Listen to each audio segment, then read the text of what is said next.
So, I have a friend who's a time traveler, and he went into the future and got me these. Let's get into this.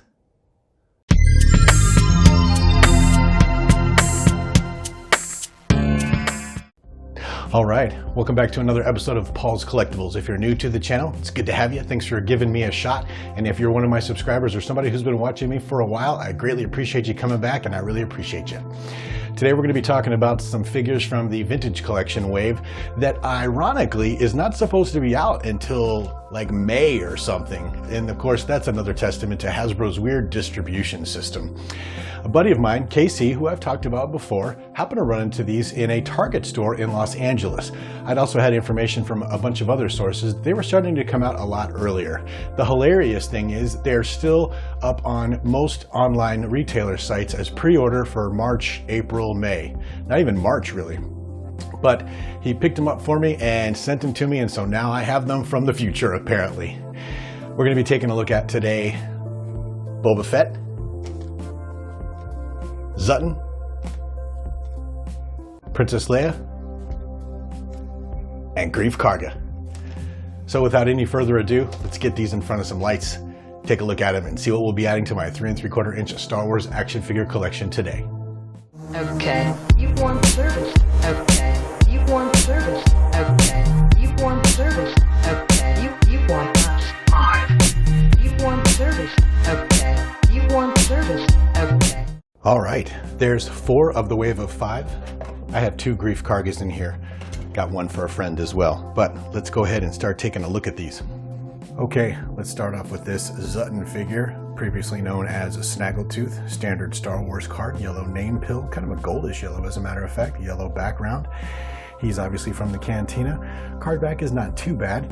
He's a little shadowed on the right side over here, you can see, but he's in the Cantina, and I suppose he's a alien character, so it works out kind of well for him. Let's take a closer look at that. I gotta say, I don't normally collect these types of characters. Normally I stick with the Sith, the Jedi, and the Troopers, but just look at the detail on this guy. That head sculpt, such a good head sculpt. The hair's in the right place, wrinkles on the nose, beady little eyes. The tunic is just beautiful. Wrinkles, and inside the wrinkles they've got a little bit of weathering, kind of a grayish tan paint to give it that 3-dimensional look. Tie hanging down, great pants, great boots. Looks like he's got a DL-44 Han Solo type blaster.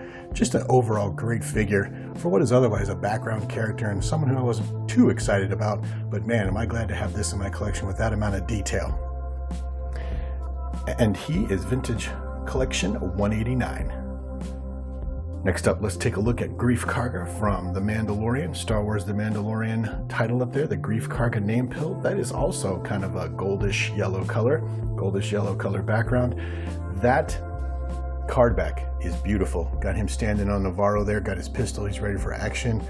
Looking good in his much more, what shall we say, stately attire when he takes over as the magistrate for Navarro. And the hilarious thing is this figure still shows an electronic rendering on most of the pre-order sites, and yet we have it in hand. A close-up look at that figure reveals another excellent job by Hasbro. The only complaint I have is the face sculpt compared to the actor.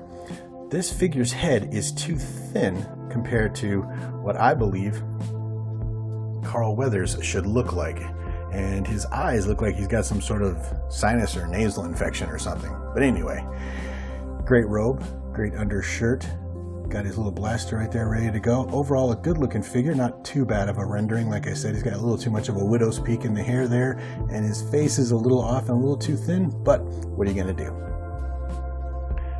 And he is vintage collection 185. Next up, we have Princess Leia, Bespin Escape from Star Wars The Empire Strikes Back. And I'm going to be perfectly honest with you. As I mentioned earlier, I don't collect these figures or these types of characters very often, but I was just so excited to see that somebody was able to find them on the shelf that I had him grab them up for me. So this will be the first Princess Leia, believe it or not, I have in my collection, and I'm just disappointed. That card back is dark and not very vibrant, and it's from a part of the movie that I think is just a little lackluster. Obviously, this is when she's chasing Boba Fett through Bespin City, trying to get a carbon frozen Han Solo back, and it looks like she's underneath the Falcon right here firing at the stormtroopers coming through the doorway. They could have grabbed a much better part of that scene when she was inside Bespin City with all that light so you could see her better. Just very disappointed with this card back, and it's the only Princess Leia I have, so I guess I'm just going to have to live with it. And then we get to the figure. Not a bad head sculpt, better than we're normally getting on these types of characters from the past for sure. She's got a look of consternation and upset on her face, which would be appropriate for this scene. The bodysuit is also very well done. Lots of wrinkles, lots of black or gray wash in the creases so that they give it a little bit more relief, a little bit more three-dimensional look, and make it look a little bit more realistic. The problem I have with this figure is right in here in the waistline. I don't understand what's going on. Maybe it's because Princess Leia is so small otherwise that when they went to put the ball joints in her hips, the hips came out really, really wide, and she's got this wide stance. Not quite sure what's going on there, but she looks a little wonky because of that. But like I said, what are you going to do? And she's got the proper E11 blaster she was using that she had stolen from a stormtrooper, so at least they got that right. And she is Vintage Collection 187. And lastly, we have what is arguably one of the most popular bounty hunters in the entire Star Wars universe. That's right, ladies and gentlemen, the man himself, Boba Fett, Star Wars Return of the Jedi. Card back, very good looking card back. They've got a good overall shot of him here flying above the sands of Tatooine, trying to get Han Solo and Luke Skywalker back under control as they are escaping Jabba's sail barge. Beautiful blue background there contrasts to green in his armor, and I can't complain. As I understand it, however, there was an initial run of these where the picture on the right was zoomed in more, and you only saw to about his belt line or something to that effect, and the name pill and the background on those are orange, and those are supposed to be rarer. So if you happen across one of those, make sure you grab it up. And there's a close-up on the man himself, Boba Fett. He's got the rangefinder coming out of the top of his helmet. The helmet is beautifully painted, beautifully weathered with all the damage that he had in Return of the Jedi. He has the ponytail that he took, or I guess it's a couple of ponytails that he's taken from some of his bounties hanging down on the right. The chest plate is green, beautifully weathered. It has the little Fett symbol up there. The belt, not too bad at all. Clothes look really good. They did a good job of adding depth to the wrinkles in the clothing on these characters this time. I don't know if that's something new or if I just haven't noticed it before, but it looks really good. And there's this popular blaster. Just an excellent sculpt, excellent paint job. Boba Fett, of course, iconic character. You don't want to mess that up, and they did not disappoint.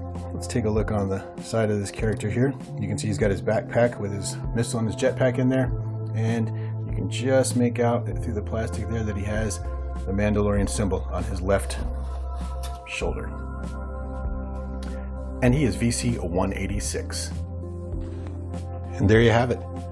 4 of the latest wave to come out that wasn't even supposed to start online pre-order arrival until somewhere around May or April, as I understand it, from the future in Los Angeles.